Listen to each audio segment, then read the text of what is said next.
সামনে বাংলাদেশে আমাদের জন্য ভয়াবহ সে আর একটা সিপাহী বিপ্লবের করুণপতি অপেক্ষা করছে। আপনারা অনেকে ভাবতেছেন এইটাও কি সম্ভব? জামাতের ভাইয়েরা অনেকে বুঝে না, বলে কি করে সম্ভব? মনে করাই দেই, শহীদ নিজামী মুজাহিদ সাহেবেরা মন্ত্রী হিসাবে সর্বশেষ যখন সম্ভবত 2006 বা 2007 মন্ত্রী ছিলেন, বলেন তো তার কয় বছর পর তাদেরকে ফাঁসি দেওয়া হইল? 10 বছরও লাগে নাই। রানিং ফুল মন্ত্রী ছিল, লক্ষ লক্ষ মানুষ তাদের সাথে ছিল, তাদের মন্ত্রণালয়ে একটা পয়সার দুর্নীতি বের করতে পারে নাই।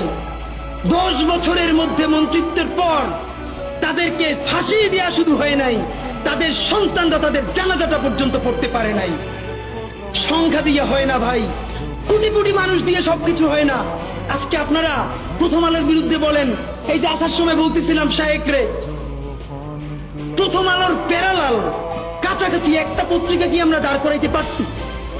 অনেকে বলে আমার দেশের কথা, আজকে শুধু বলি পরশু জানলাম প্রথম আলোর 10 ভাগের 1 ভাগ বিনিয়োগ এবং আর্থিক সংগতি আমার দেশের নাই।